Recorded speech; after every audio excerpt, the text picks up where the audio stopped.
There you go. And I'll call a meeting to order. Good evening, all. I want to begin with, there's a flower on your desk. If no one else claims credit for these, those are for me. Not. There we go. Mr. Clerk. Thank you, Your Worship. Our first item this evening is a presentation. I'd like to invite Ms. Carolyn Turpin on behalf of the New Westminster and District Labour Council to come forward in order to present on Day of Mourning for Workers Killed and Injured on the Job, which is April 28th, 2015. Thank you very much, Carolyn. It's so great to see you making this presentation, someone who, of course, knows these chambers and this City Hall and our employees here at Coquitlam. And no one is more uncomfortable than I. Well, we're honored to have you here. Good evening, Mayor Stewart, members of council. As most of you know, my name is Carolyn Turpin. I'm a member of CUPE Local 386 and a resident of Coquitlam. CUPE 386 is affiliated to the New Western District Labour Council, which covers 14 municipalities in the Lower Mainland, and I'm here tonight on behalf of the Labour Council. Each year, the New Western District Labour Council represents two municipal councils within our region to seek support and recognition of April 28th as the Day of Mourning for workers killed and injured on the job. Workplace health and safety is everyone's responsibility. Throughout history, the labor movement and local governments have been instrumental in making change that has helped to improve lives and to shape safer and healthier communities. Many unions have dedicated staff that develop and coordinate health and safety education and provide advocacy services for their members. Their role is to provide up-to-date information, membership training, research, and to represent their members during a workplace accident investigation or claim. Through their frontline expertise and experience, unions collaborate to inform and lobby for legislative change that protects all working people in British Columbia. Toxic Free Canada worked with CUPE to develop an action plan for using toxic-free cleaning products in BC schools, thereby protecting the health of working people, children, and the environment. Initiatives such as this have also been adopted in hospitals and healthcare centres. Since 2003, the BC Federation of Labour, our provincial central labour organization, has operated the BC Fed Health and Safety Centre. WorkSafe BC funds the centre to train workers and workplace representatives so they can act with competence when it comes to their legal rights and responsibilities. The Workers' Compensation Occupational Health and Safety Regulations requires training and mandatory workplace health and safety committees. Employers are required to be proactive in preventing accidents and injury through training and education initiatives. The training programs delivered by the Federation's Health and Safety Centre are an integral part of delivering programs throughout BC that meet the mandatory requirements. The Centre's programming is open to everyone, regardless of their current work status, whether union or not, and including students. Children as young as 12 years old permitted to work under BC's Employment Standards Act are particularly vulnerable and consistently have higher than average injury rate.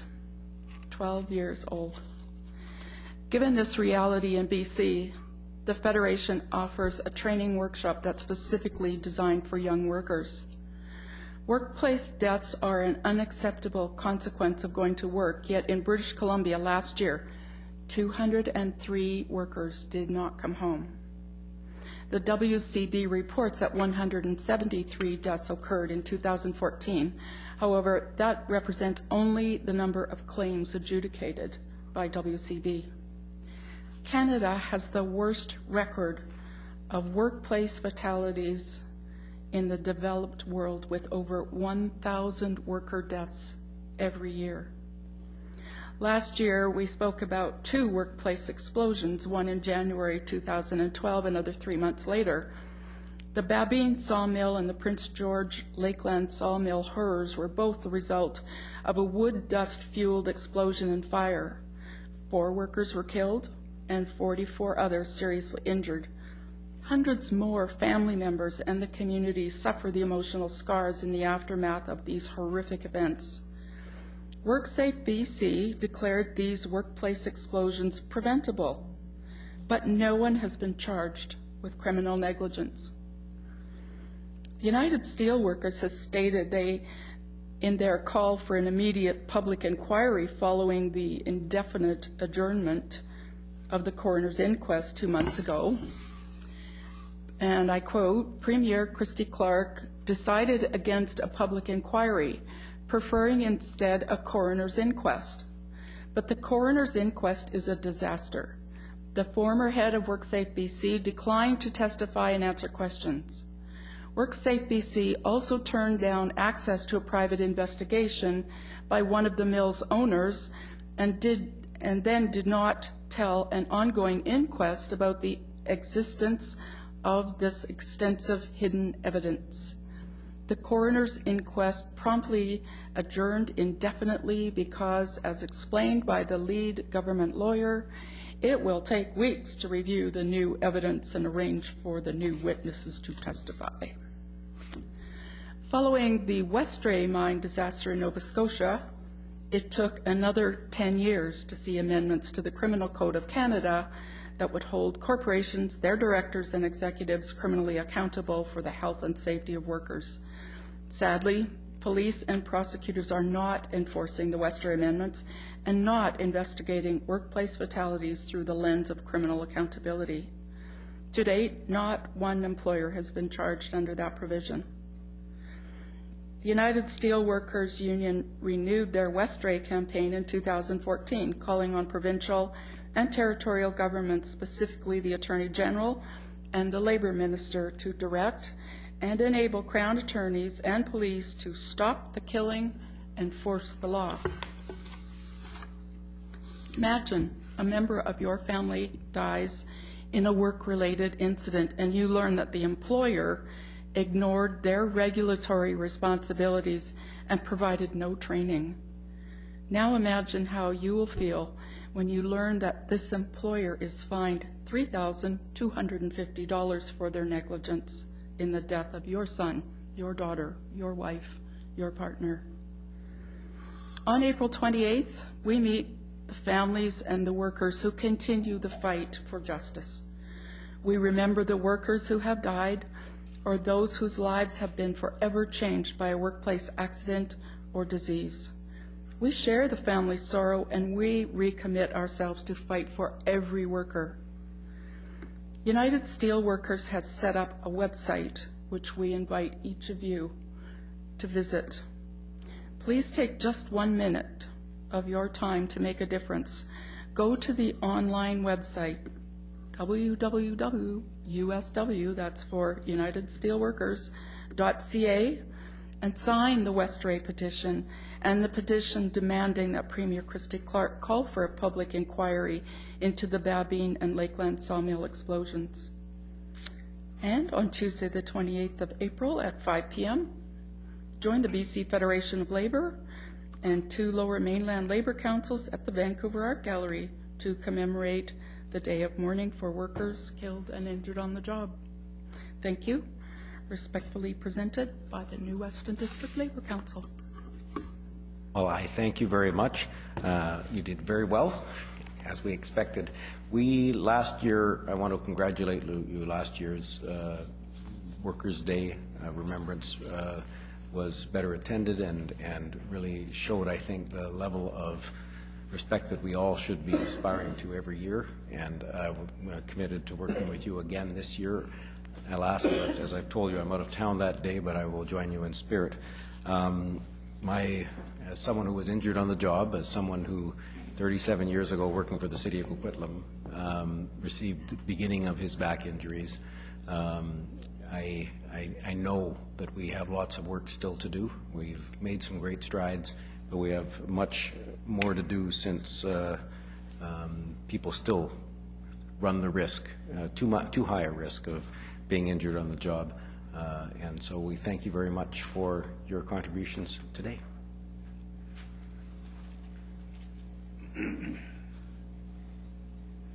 Our second item is our second presentation of this evening. It's from Scots Canada, and it relates to Communities in Bloom.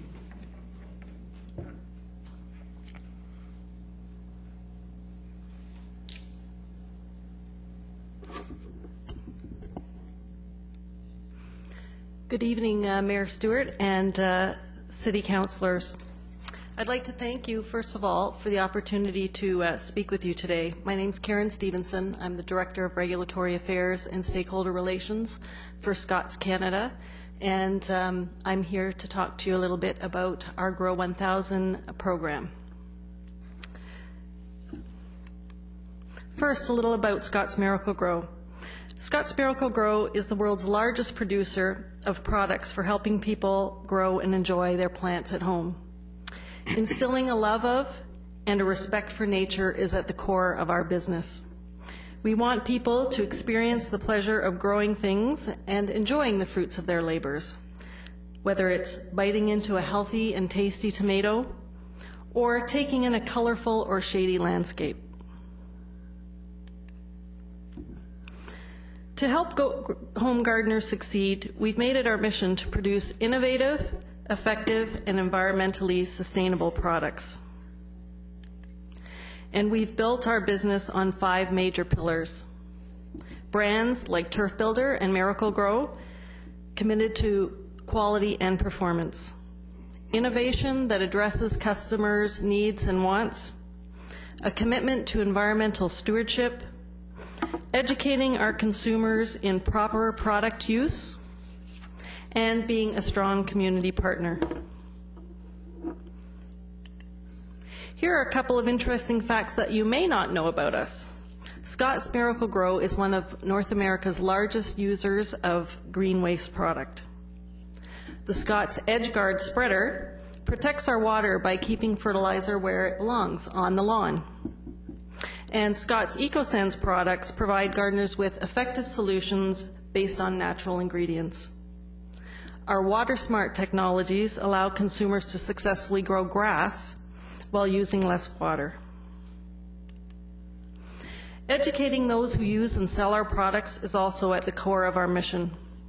Scots offers a variety of education tools that help consumers bring their gardens and green space to life in a sustainable way. Industry partnerships such as greenerworld.ca help to support the responsible use of fertilizer products by spreading the right product at the right time for the right purpose messaging.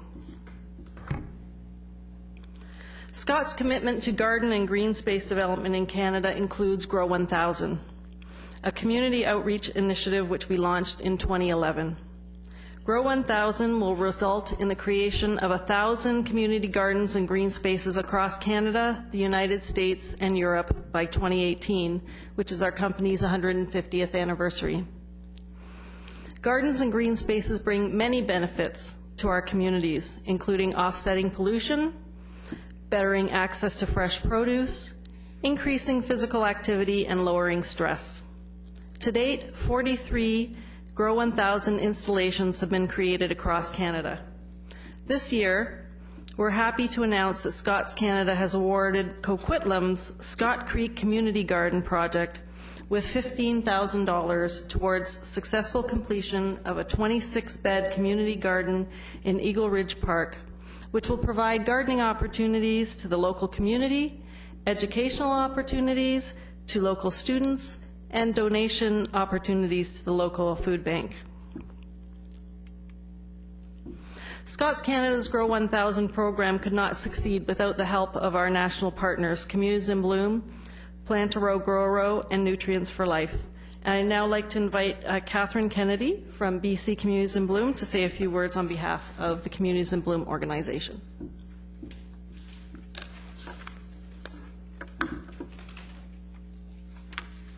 Thank you, dear Mayor Stewart and Council. Thank you for this opportunity to bring greetings on behalf of the national and provincial Communities in Bloom organizations.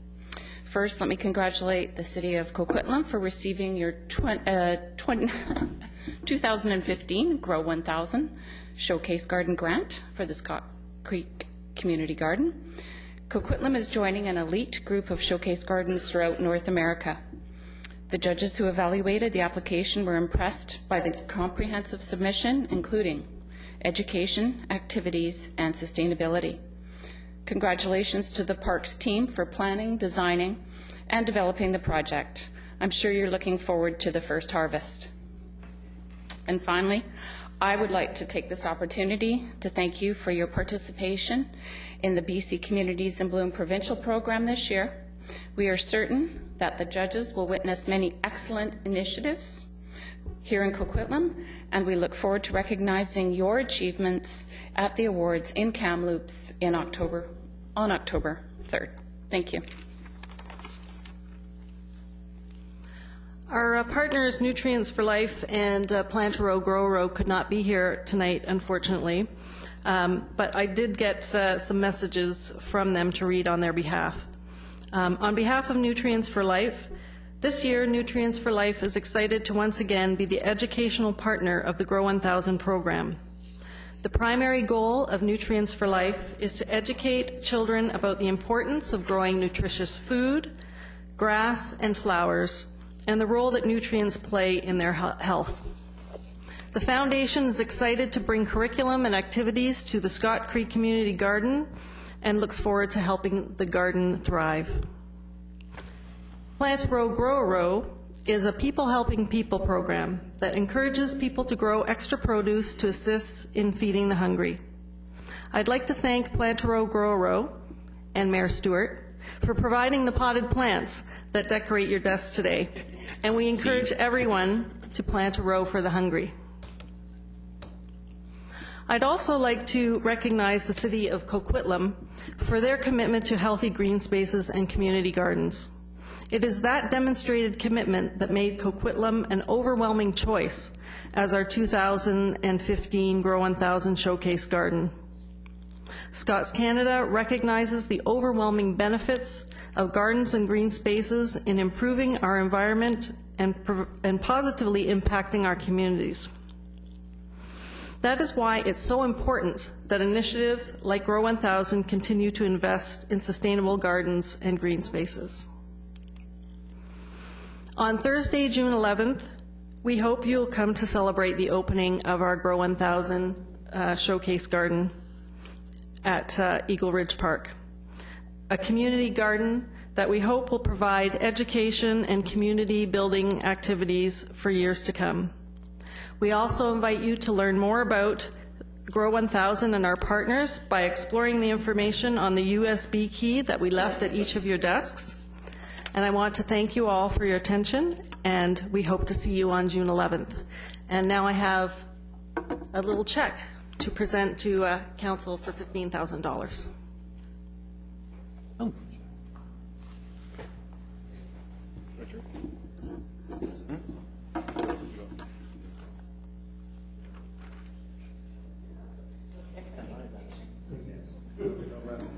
Sure.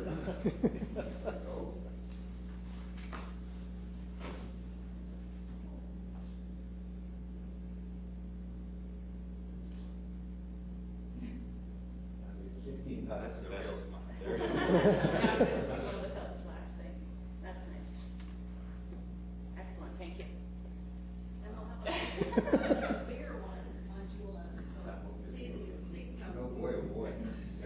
Thank you very much. It's a down payment. Yes, it's a down payment.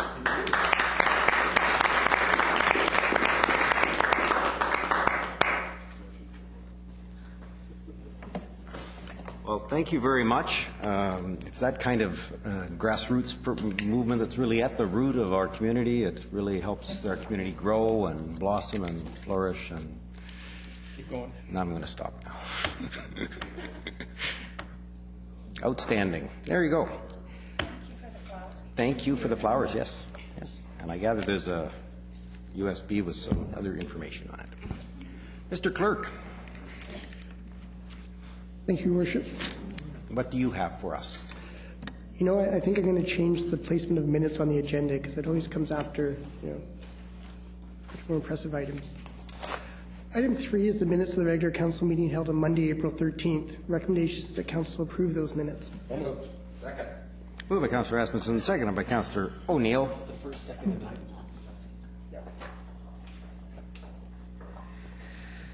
after the controversy over who seconded that is over, all in favor? Opposed? Carried unanimously.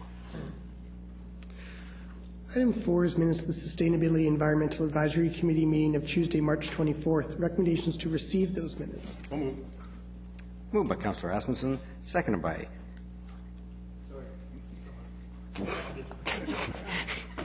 Councillor Wilson. Thank you. Thank you. And that's been moved and seconded. All in favor? Opposed? Carried unanimously. Item of business arising out of that committee's meeting pertains to the Sustainability Environmental Advisory Committee's 2015 work plan. The committee's recommendation is that Council approve the committee's 2015 work plan. I'll move. Moved by Councillor Asmussen, seconded by Councillor Wilson. All in favor? Opposed? Carried unanimously. Item 5 is a report of staff, and it pertains to the street naming policy. Staff recommendations that Council adopt the proposed street naming policy as attached to the report before you. So moved. Moved by Councillor O'Neill, seconded by Councillor Marsden. Councillor Hodge. Yes, I had a couple of questions on this one, particularly as it pertains to in the policy where we talk about naming streets after living people that are still alive. I know we had some discussion at the committee meeting on this. And I was just wondering if you could clarify, obviously there's pioneers and then we have names of other local persons. And I'm just wondering what if you could just clarify a little bit more what the policy is. Reading here it says, individual being honored must in most circumstances no longer be living, and then it goes into how council can sort of weigh in on this. And I'm just wondering if you could clarify when we would weigh in and how firm that policy is. Mr. McIntyre. Yes, thank you, Worship, and good evening, Mayor and Council. Council may recall from when you last saw this as a draft policy back at Council and Committee a couple of weeks back, there was some discussion around this point. So our takeaway from that was that, and we thought it was in there before, but maybe it wasn't quite clear enough that there is some flexibility for City Council. This is a city policy, and so ultimately it's Council that's the arbiter of how this policy is implemented. So what we've added some wording in here, just making it clear that if in a situation if it's the will of Council to honor someone that's still alive, fortunate enough still to be alive, Council should not be bound by that, by a policy restriction on that. It gives Council some flexibility on how that would be applied. So it gives us some flexibility so that we don't have to be in violation of our own policy. Which I think is good. My concern is that the list of names that's being created would not necessarily have those people on that, and that therefore it would take a council initiative or somebody to bring that forward to council specifically.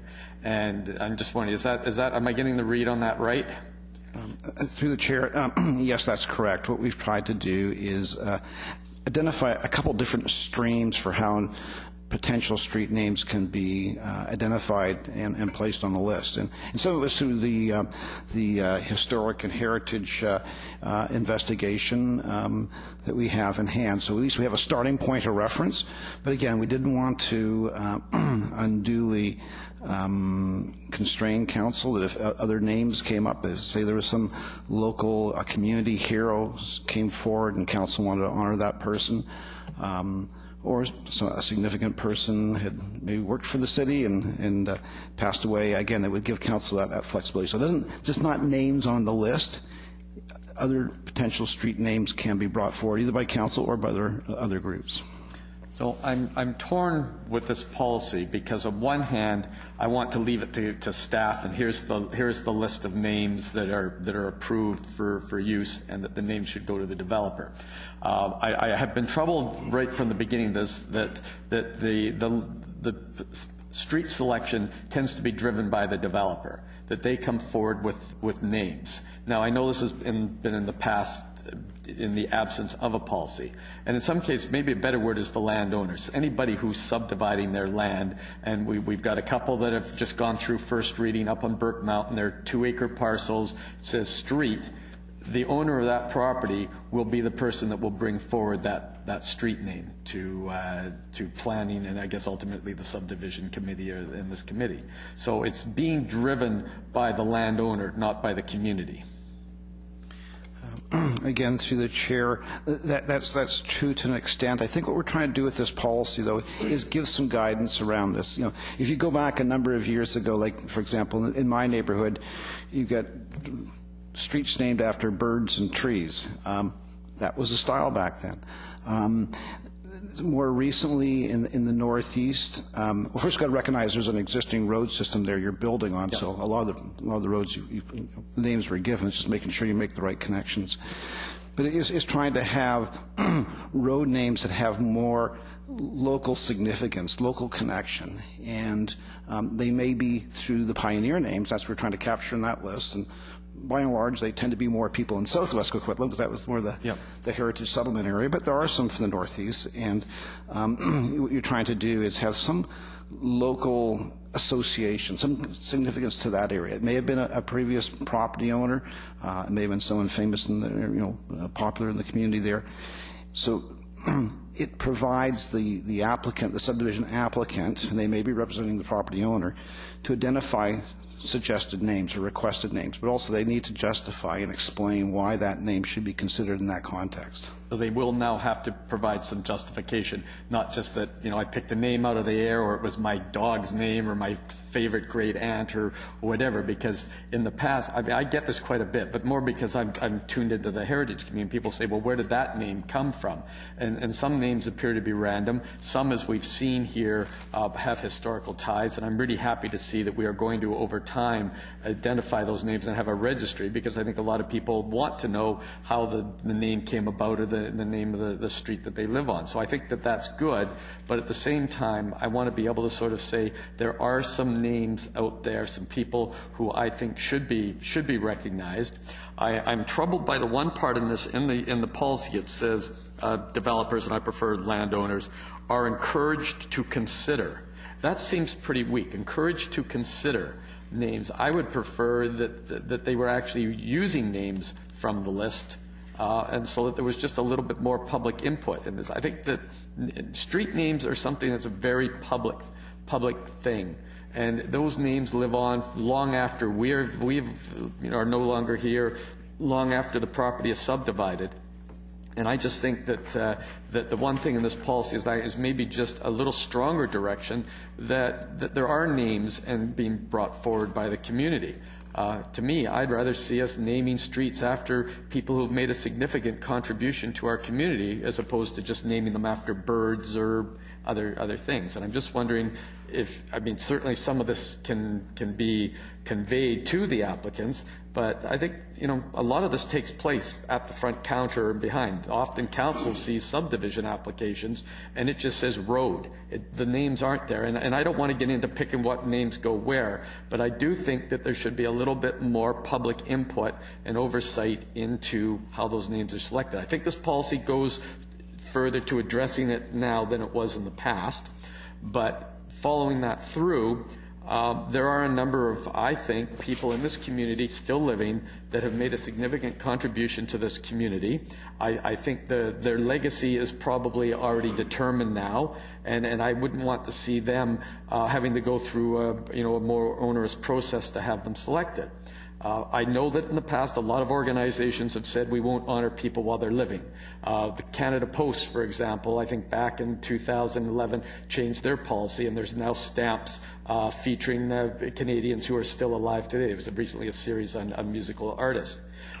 The U.S. Postal Service changed their policy a few years ago, and it was interesting because when I looked at the press release and what the press release said in 2011, I've taken a page out of Councillor O'Neill's playbook, that I've done some research, and in a 2011 press release by the U.S. Postal Service, they announced the change. And it says the service announced the change and gave this reason: the change will enable us to pay tribute to individuals for their achievements while they are still alive to enjoy the honor. And I think that we see other organizations moving towards recognizing people while they're alive, and I think that we should be putting more emphasis in doing the same.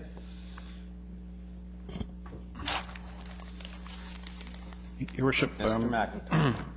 thank you. Just a few comments in response. What we've tried to do is, yes, the wording here is that we're trying to encourage the applicant to pick a name from that list if it makes sense. If a stronger word is would be helpful, we can certainly add that in there. I strongly encouraged. But also, I just did want to draw council's attention to, in that section, that 1.1 pioneer names, there is the ability for a variety of parties to identify names to staff, and that including council, other city staff, the Heritage Society, Mackenhausen, and the general public, or other sources. So it's not a closed system. So others that want to, if they believe a name of a person, either alive or deceased, is worthy of consideration for a street name, that can be identified. What we're saying is that it would be council would make the call on the naming of a street if someone is still alive. And there very well may be a scenario where that would make perfect sense. Okay. Thank you. Thank you, Councillor Hodge. After your extensive comments, I'm sure that some of the notable individuals in our community after whom we might name a street are that much closer to having one named after them. Councillor Asmussen. It was obscure. Well, thank you very much. You know, and I think the policy gets to, I think, hopefully what we're talking about is that, and I think some of us spoke that that some people, their body work at this time before they're deceased, and I think going through council for that recognition opens it up. And I think I'm satisfied with that part, that people, and I get back to Councillor Marsden mentioned a committee about Elsie Folds when he got his medal and what that meant to him, and how that, for somebody that's done that while they're still alive, I think is important. So I like the mechanism for that to probably come through council. I think what Councillor Hodge touched on, what I think is also that if we're going to have a list of names, that developers must take from that list of names that we've come up for naming streets in the area. And we should have a criteria of those names that should be moving forward off that list, more prominent ones that we feel should be used in those areas in the city. The one part I do have, and I mentioned it again, I guess we talk about names are easily pronounceable. But if we're talking about recognizing people for their contribution to the cities, and then we were going to disclaim or take them off the list because we said, well, you know what, that name's just a little too hard. But we're supposed to be recognizing them. And I think our culture is changing. The names that are in our culture are changing. So what's maybe difficult to pronounce to one group is easy to pronounce to another group. So I don't know how you define name as easily pronounceable. I think that really should be taken out. We should look at the body of work of the people that are being recognized to be named that street of. I can think of lots of names of streets in the cities that the pronunciation is not as that should be to what it is, and people call it different things. We have Gislin, Gislason, we have different names there. I don't think it should be a criteria saying that the name must be easily pronounceable to who, and what does that definement mean? I think the name should be more on those pioneers, those people that have contributed that extraordinary body of work that should be recognized. So that one part I'd like to see taken out of there. I don't know how you can justify that, Mr. Mac, or work with that. Your Worship, I think the first criteria of easily pronounceable, that's probably a sort of a long-standing standby criteria, and perhaps Chief Pirlot may want to speak to this from an emergency response perspective, but I think I believe the thinking there is that if in a time of emergency, an emergency call, someone can call in, name the street where they're at, the attendant or on the phone can understand that and then pass that message along to the emergency response. So that's where it comes from, is just to keep it simple and clear. Obviously, Coquitlam is a changing community, and what may be pronounceable to some is not so easily pronounceable to others, but that's been a criteria we try to apply with these in these situations. But I think today when the call comes in, that can happen even today on some of the names that are out there, depending on the culture that you're talking about. And I mean, we have GPS, we have area locations and stuff, so I just don't want to have people that have contributed a great deal in their body of work to the city to somebody say, well, your name's a little too complicated, you're never going to get recognized in this area. Only people that have this shorter name or easier name is going to be recommended. I think it doesn't do service to those people who've done that good body work and should be recognized in this way. If I could, just a little further on that point, the list of it's the Schedule 1 and to the proposed policy with the names in there, and some are fairly lengthy. They were reviewed with staff in the other departments and met the test, met that criteria in terms of being pronounceable and understandable. But when I look at these names, these are mostly more European names that we're more used to, but our demographics are changing. And so I think we have to be open. We can't restrict it into this area.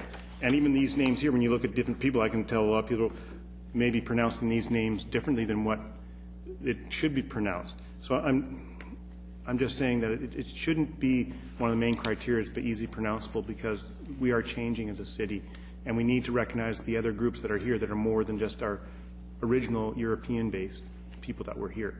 I don't want to see people restricted with that. So as we move forward with this policy, I'm not going to go on. That's just my point on this one. I think it needs to be changed. Okay. So names that are less pronounceable, that means your name could possibly find its way onto a street. Councillor Zerl, Mr. Alahueva, Marsden, all could be considered difficult to pronounce. Reid? Reid? Yeah. Okay, Reid. Councillor Reid, we'll go there. Thank you. My main question is to do with locations, but I did want to point out, I would hope that in the Fraser Mills area, driving on a real estate tour a week or two ago, somebody that had lived here all their life was saying that there was quite the Chinese community and the East Indian community down in Millardville as well. And so perhaps some of those names would have to be captured, I guess maybe in the Fraser Mills area as well. Mine has to do with directional, and you mentioned the 3 parts of David, and looking at the map, the very last little piece, and I think I even know where it goes because I think we were down there looking when we were doing the subdividing of the property, but because does it meet with Victoria Drive? And if it does, why wouldn't you just call it Victoria Place or Victoria something? Because then they'd tie together. It would be easier to find. As someone who runs around trying to find streets, it would be, and not call it David at all, because if it's the piece I'm thinking of, I don't think there's anyone living on it right now. There'll be development to come. So if it ties into Victoria, it could very easily be called Victoria something or other, and that would tie it in.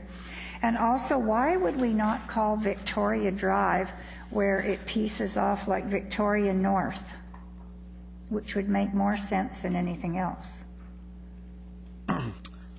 Through the chair, I'm thinking of wayfind because that's makes a little more sense. It's directional. Yeah, certainly any possible confusion in this area we hope was primarily addressed with the signages out there that clarifies, lower and upper Victoria. Again, I guess, and it's the stretch of that upper Victoria that goes entirely through Coquitlam, and there's a fairly large number of properties along there, existing Coquitlam property owners, residents, addressees, and the process of changing a road name and then for them to go back and make all their addressing and mailing changes can be quite a hassle. So I know, but if we're just adding a directional like north, it's not changing the name of the street or anything. It's just adding a north.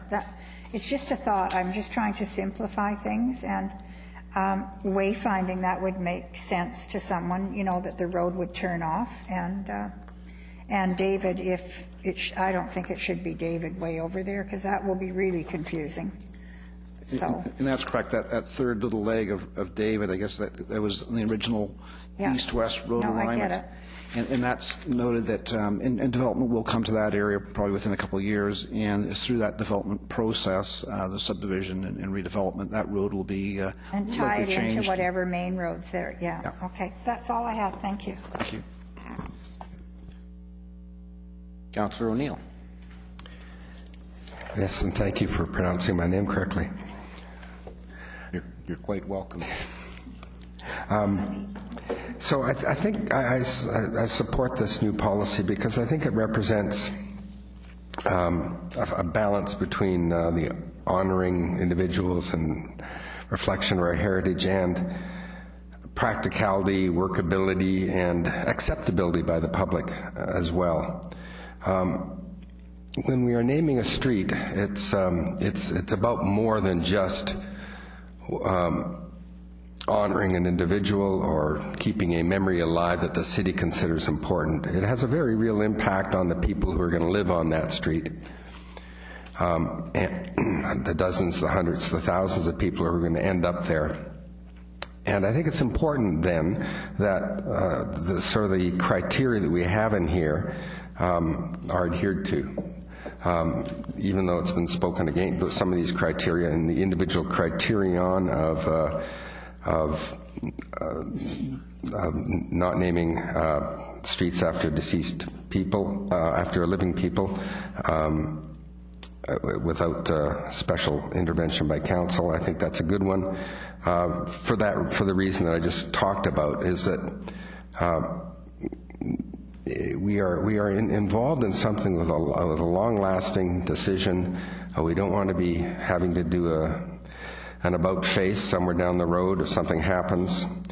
And the same, similar thought goes for keeping names that are relatively easy to pronounce. And this will always be a shifting standard.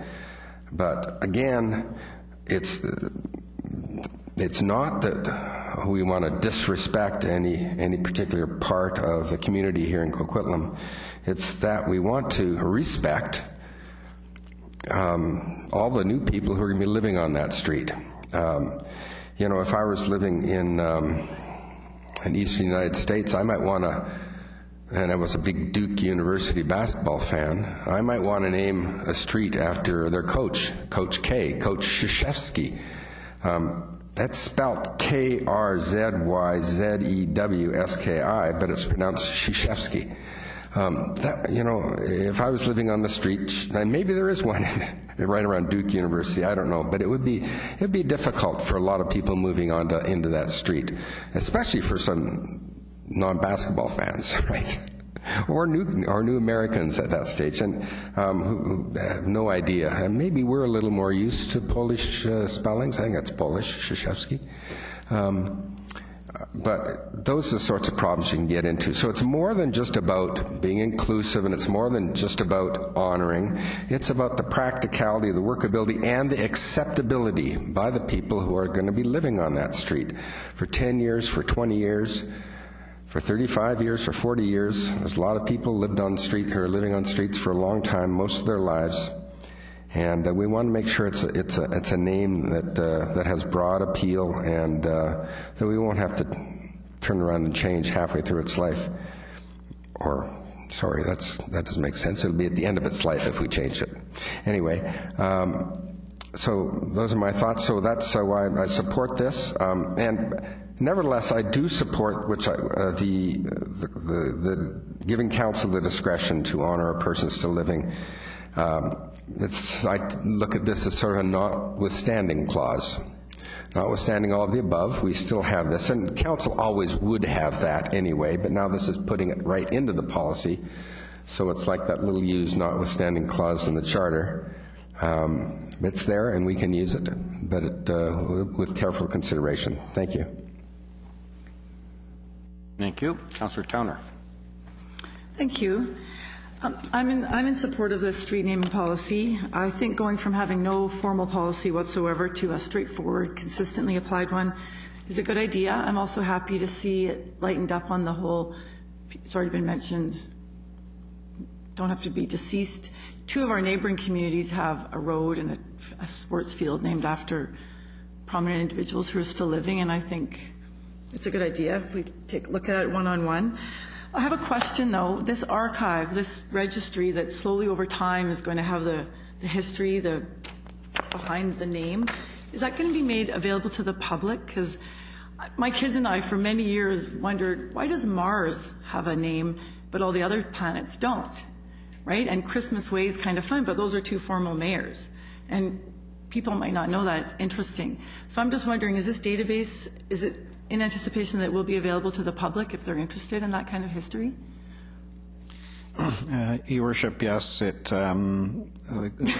many of our records and systems, they are accessible to the public. In fact, I think it's the sort of thing we'd want for people to be aware of. And maybe it's a class project at a school, to research what the name of your street is and what's the background, and write up a little story about that sort of thing. And so on this one, I actually just need to note that we worked with the city clerk and the archivist on that, and that's sort of a shared responsibility in pulling this together. And it's going to be like a living document, but by all means, yeah, something that we'd like to see being open, accessible to the public. That's great. Thank you. Absolutely. I think the goal on the operational side of approving names or bringing names into the system is within planning development, and there's other aspects that planning development will control and aid with. And we said that from a public reference perspective, by all means, contact the city archivist, and we will help out, and we will populate this over time. And as will planning development, because we're going to ask each name that comes forward to have a justification and a bit of text about where it's coming from. So don't create any new mysteries and solve past ones. That's where we're going. Thank you very much. Thank you. Yes, Mars. I did get asked by a group of, I think it was grade 4s at one point, about Christmas Way, and I said, well, we used to have Easter and Halloween down there, but Halloween was too scary, and so we changed his name to Gordon or something like that, and they probably went home and told that story, so I probably should correct that with the class that I told. But I'll tell you, there's a Facebook group about I grew up in Coquitlam, and I posted this agenda item back a couple of weeks ago on the group, and we started getting flooded with people that street was actually named after my father's first wife, and because he owned the land and the farm and such, and it was really quite fascinating. We're going to have to capture some of that information and continue to, and I put out the call perhaps through the media to look for long-time residents who have some background on the history of a street name or a park name, and come out and let's hear from them over the coming weeks. Done. Any other speakers? Seeing none. The motion is the policy. All in favor? Opposed? Carried unanimously. Your Worship, that's the last formal item on this agenda. Moved by Councillor Reid, seconded by Councillor Asmundson to adjourn because they're closest to me. No, probably everyone moved it, but the sound travels faster from you. You want to keep it going. It may still keep going because we have the public question period. Are there any members of the audience tonight who have questions on the extensive agenda? Okay. Well, seeing that there aren't any, the motion was to adjourn. All in favor? Opposed? Carried unanimously. Thank you all for coming.